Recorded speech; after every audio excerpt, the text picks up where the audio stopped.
무시하시는 하나님, 이 말씀으로 같이 은혜를 받고자 합니다. 오늘 영상에 보신 것 같이 고우의 그림 중에 감자 먹는 사람들이라고 하는 작품입니다. 허름한 식탁에 아주 남루한 옷차림에 5 식구가 앉아 있습니다.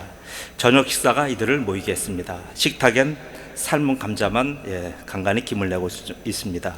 가난한 농부 가정의 하루 마침의 전경입니다. 천정에 램프가 졸고 있는 거 보니까 꽤 늦은 저녁입니다. 이들 얼굴엔 켜켜이 고난의 주림이 가득합니다.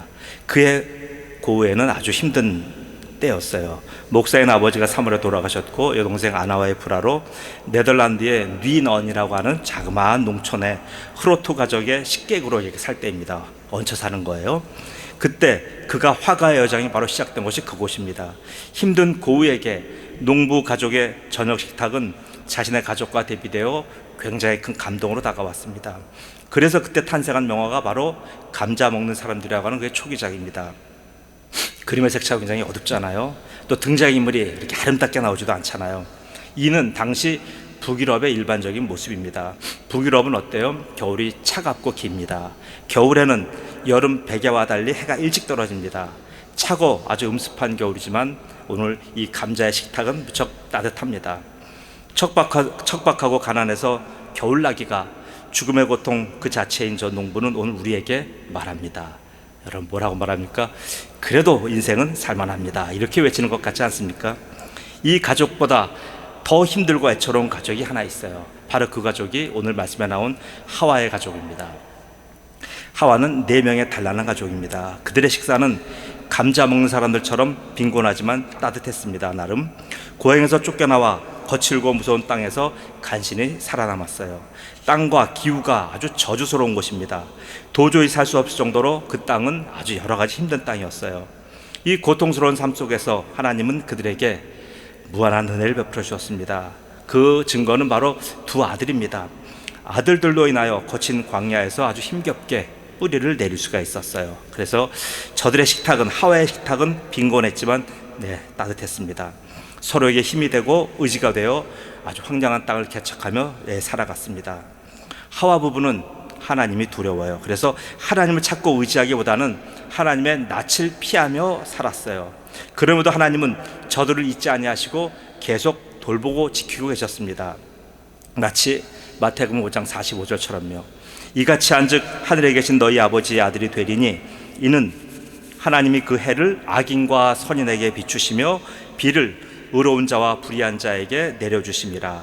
에덴 동산에 비치던 그 은혜의 빛을 죄악의 땅에도 골고루 비춰주신 거예요.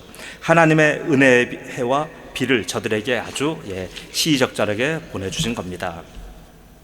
그런데 그 행복했던 하와의 가정에 먹구름이 끼었습니다. 동산에서부터 이들 부부를 괴롭혔던 사탄이 여기서도 아주 난동질하는 거예요. 하나님을 두려워하는 하와 부부에게는 얼씬도 하지 않았어요. 대신 맏아들 가인에게 접근합니다. 여호와 하나님이 주신 아들 가인이 하나님 대신 사탄과 아주 친밀하게 지내요. 그로 인하여 그는 부모의 근심거리가 되었습니다. 하와 부부는 자신들이 사탄과 친하게 지내다가 에덴에서 쫓겨난 것을 결코 잊을 수가 없었어요. 그래서 가인은 이들에게 큰 기도 제목이었습니다. 그러던 어느 날 바로 우려하던 일이 터졌습니다. 사탄으로 인하여 가인이 아우 아벨을 돌로 쳐 죽인 거예요. 이 사건으로 인해 가인은 가족들이 기거하던 에덴 동쪽 동네에서 거칠은 황야로 쫓겨납니다. 그는 완전한 죽음의 땅 에덴 동편으로 쫓겨난 거예요. 이 사건은 하와 부부에게 정말 큰 충격이었으며 절망을 가다줬어요. 하와는 졸지에 2 아들을 다 잃어버렸습니다. 작은 아들은 이 땅에서 허무하게 매우 짧은 삶만 살다가 떠났고, 큰 아들은 에덴과 전혀 상관없는 아주 미지의 땅으로 알 수 없는 곳으로 떠났습니다. 쫓겨났습니다. 한날 한시에 이 엄마는 2 아들을 다 잃어버린 겁니다. 한 아들은 가슴에 묻고 또 한 아들은 눈물 속에 묻었습니다. 한 아들은 마음으로만 보이고 또 한 아들은 귀로만, 통문으로만 들어야 들리는 아들이었습니다. 떠나간 2 아들이 있기까지 많은 세월이 흘렀습니다. 그들을 잊기까지 한 세대가 지났다고, 한 3년, 30년 정도가 지났다고 말하는 학자도 있을 정도로 오랜 세월이 지났습니다. 이제 이들은 2 아들을 다 잊었어요.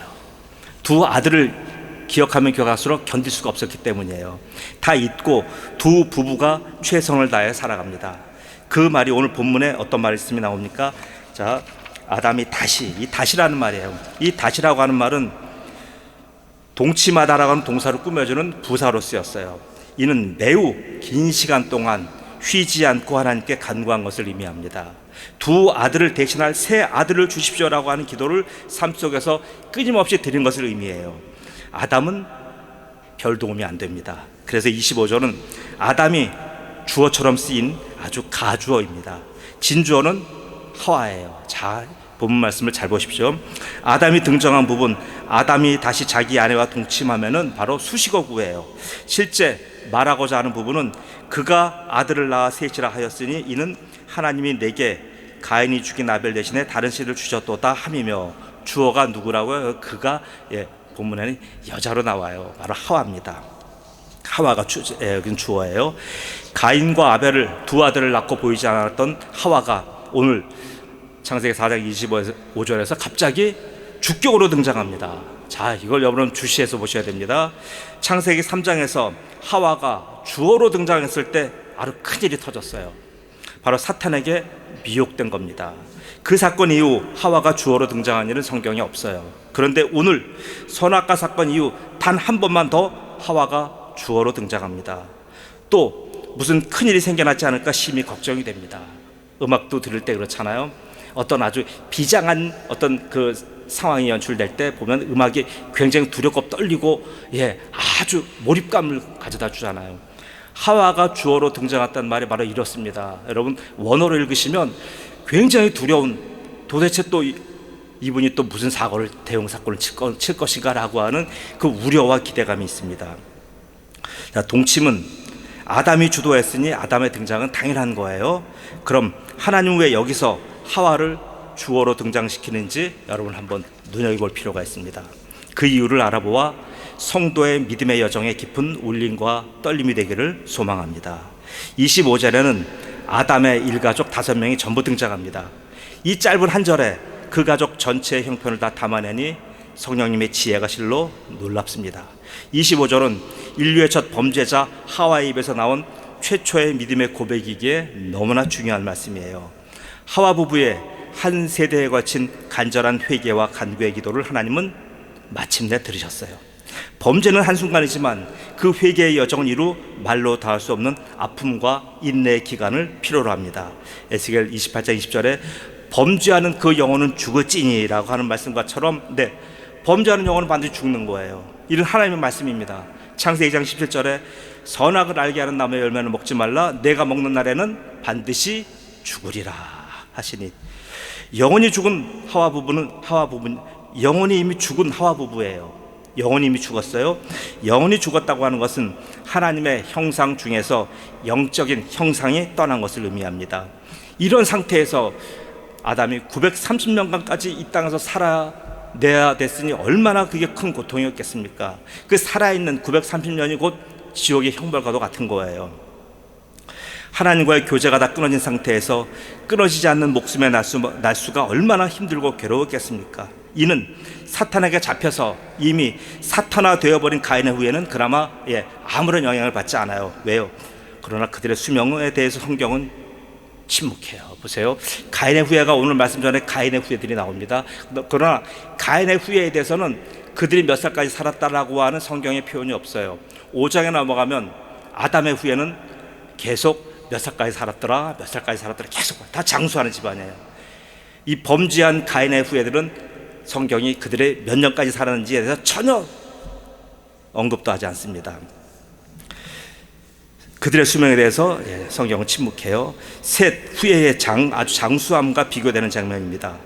가인의 후예는 애녹성의 왕들로 살았지만 그 죄의 대가로 그들은 이 땅에서 아주 단명했습니다.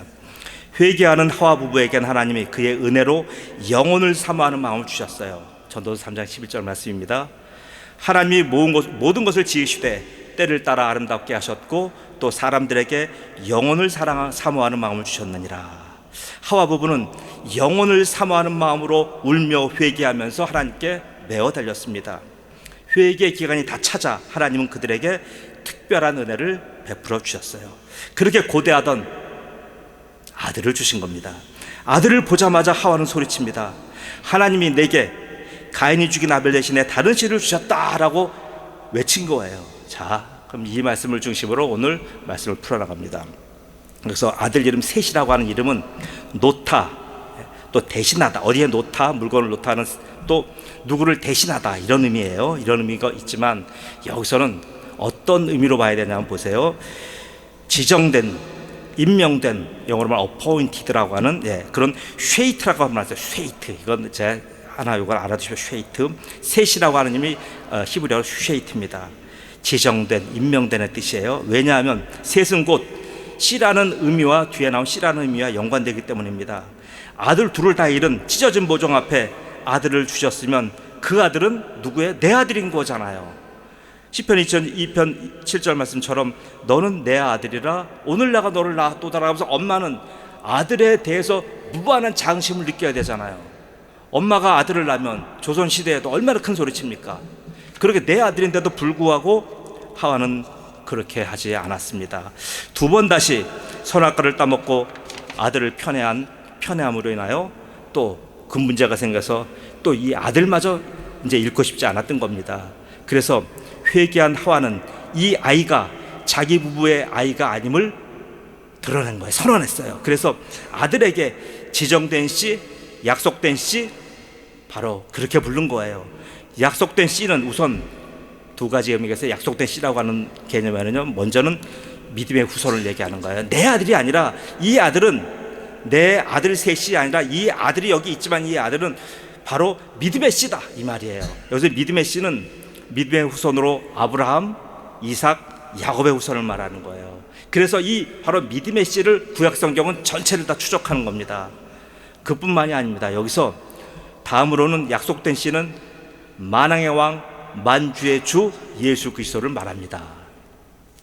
예수 그리스도는 죄로 오염된 아담을 대신하는 바로 새로운 아담이에요. 로마서 5장 14절 15절입니다.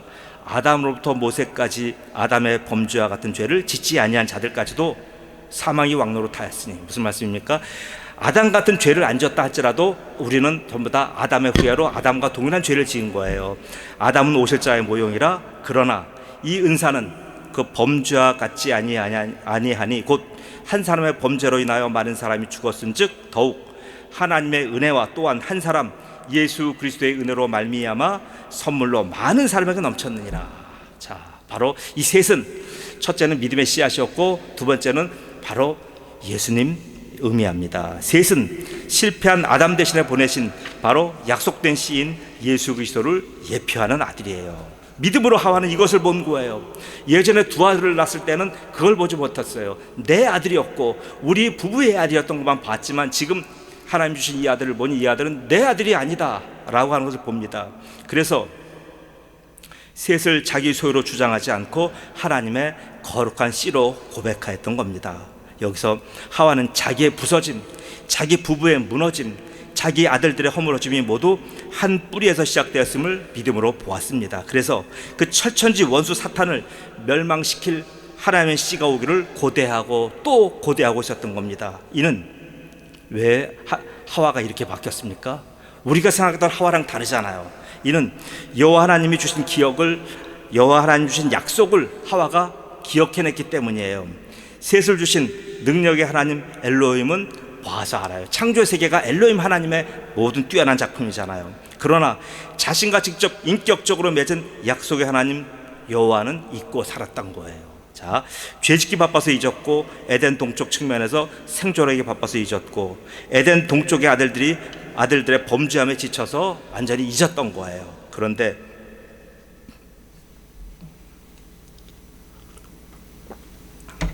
하와가 한 세대에 이를 정도로 회개하며 탄식하며 약속의 하나님을 다시 회복한 거예요. 이것이 바로 뭐예요? 하나님의 은혜입니다. 은혜로 회복한 그를 향한 하나님의 약속이에요. 그러니까 이 약속을 기도하면서 하와가 생각해낸 거예요. 무엇입니까? 창세기 3장 15절 16절이에요. 사탄과 함께 묶어서 그에게 주신 하나님의 말씀을 제가 봉독합니다. 내가 너로 여자와 원수가 되게 하고, 너는 사탄이에요. 내 후손도 여자의 후손과 원수가 되게 하리니 여자의 후손은 내 머리를 상하게 할 것이요 너는 그의 발꿈치를 상하게 할 것이라 하시고 또 여자에게 이르시되 내가 내게 임신하는 고통을 크게 더하리니 내가 수고하고 자식을 낳을 것이며 너는 남편을 원하고 남편은 너를 다스릴 것이니라. 여기서 말한 후손이 바로 오늘 말씀에 나타난 지정된 씨, 바로 제라입니다. 자, 하와는 넘어진 자의 표상입니다. 이는 그에게 붙은 아주 영원한 표호예요. 결코 바뀌지 않는 그에게 따라다니는 아주 영원한 이름이에요. 그러나 그렇게 넘어진 하와가 끝내는 약속의 하나님을 붙잡는 놀라운 일이 일어났어요. 바로 약속의 하나님을 기억해냈기 때문입니다. 죄인의 본성에는 하나님을 향해 돌아설 수 있는 힘이 전혀 없어요. 그렇기에 하나님은 죄인에게 먼저 다가오시는 겁니다. 믿으십니까? 죄인들은 먼저 하나님께 나올 만한 힘과 능력이 없어요. 그래서 하나님 먼저 다가오시는 거예요. 하나님이 그의 종에 다가오신 경우를 제가 말씀드릴게요. 범죄한 아담에게 찾아오셨습니다. 창세기 3장 9절 여호와 하나님이 아담을 부르시며 그에게 이르시되 내가 어디 있느냐 찾아오셨어요. 사무엘 3장 4절에 여호와께서 사무엘을 부르시는지라 그가 대답하되 내가 여기 있나이다. 사사기 6장 12절입니다. 여호와의 사자가 기드온에게 나타나 이르되 큰 용사여 여호와께서 너와 함께 계시도다 하며 이렇게 하나님은 먼저 다가오십니다. 다가오셔서 그는 약속의 하나님, 언약의 하나님, 인격의 하나님으로 말씀하셔요. 다가오셔서 말씀하시는 하나님의 음성을 하와는 들은 거예요. 신명기 9장 7절입니다. 너는 광야에서 내 하나님을 경노하게 하던 일을 잊지 말고 기억하라. 애굽 땅에서 나오던 날부터 이곳에 이르기까지들 여호와를 기억하였으되. 보세요. 말씀은 항상 이렇게 서로 통합니다. 하와를 심판하지 않으시고 오히려 그에게 구원의 기회를 주신 겁니다. 그 증거가 바로 지정된 씨, 임명된 씨 예수 그리스도입니다. 오늘날도 마찬가지예요. 여러분과 저는 하나님 앞에서 악한 죄인 하와입니다. 우리는 사탄에게 미혹된 자입니다. 자신과 온 가족, 후손과 이웃을 지옥으로 몰아놓은 죄인이 바로 여러분과 저입니다. 우리에게 기다리는 것은 영원한 지옥이며 우리의 죄책은 저주입니다. 그래서 우리는 영원히 멸망한 존재들입니다. 이런 우리에게 하나님은 우리의 죄값으로 징치하지 아니하시고 우리에게 심판 대신에 은혜를 베푸시는 거예요. 그 은혜가 바로 지정된 씨, 약속된 씨, 임명된 씨 예수 그리스도입니다. 그 예수는 나의 이 험악한 죄를 완전히 도말하여 주셨어요. 이사야 43장 25절입니다. 나는 나를 위하여 내 허물을 도말하는 자니 내 죄를 기억하지 아니하리라. 이사야 53장 6절입니다. 우리는 다 양 같아서 그릇 행하여 각기 제 길로 갔거늘 여호와께서는 우리 모두의 죄악을 그에게 담당시키셨도다. 네, 우리 모두는 하와를 죄에서 구속하신 예수 그리스도로 인하여 동일하게 구속받았습니다. 이게 바로 죄인에게 임하신 하나님의 은혜예요.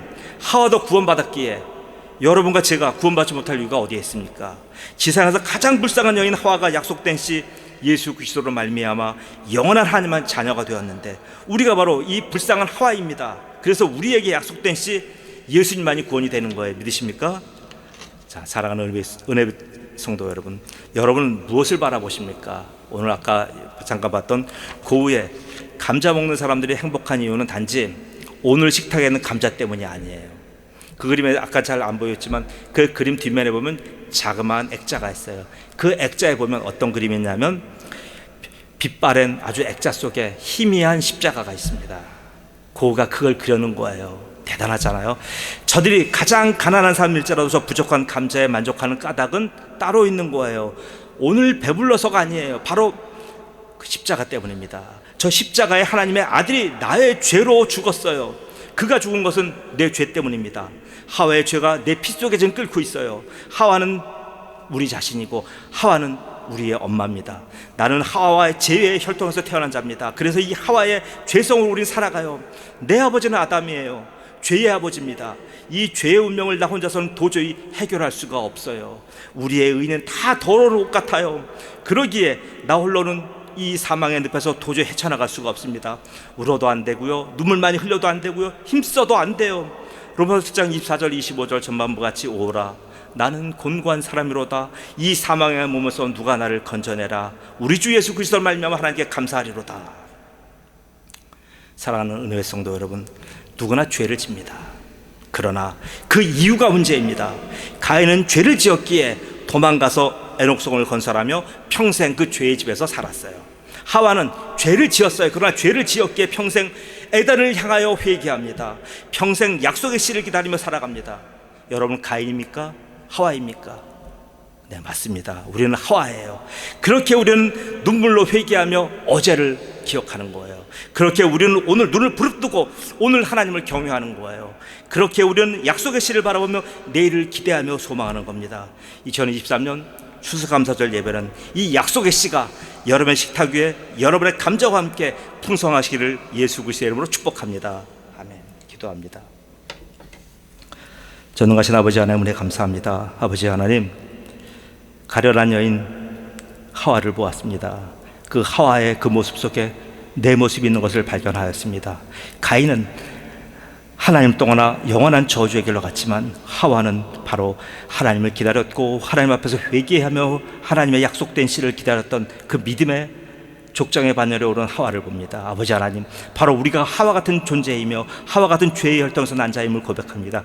그러나 바로 우리의 죄를 담당하신 예수 그리스도 때문에 우리가 이제는 더 이상 이제는 죄 속에 죄의 늪에서 살아가지 아니하며 죄인이었어도 불구하고 이제는 바로 우리가 그리스도만을 바라보며 약속된 씨를 향해 달려나가며 그를 기다리는 위대한 믿음의 용사가 되게 하신 것을 감사합니다. 아버지 하나님, 2023년 우리가 이 추수감사절 예배를 바로 예수 그리스도를 바라보면 약속된 씨, 임명된 씨, 바로 그 예수 그리스도 때문에 오늘 풍성한 식탁이 되게 하신 것을 감사하며 남은 인생 전체가 바로 그리스도로 말미암아 늘 승리하며 이기며 풍성한 삶의 주인공들 되도록 축복해 주옵소서. 감사하며 예수님의 이름으로 기도드리옵나이다.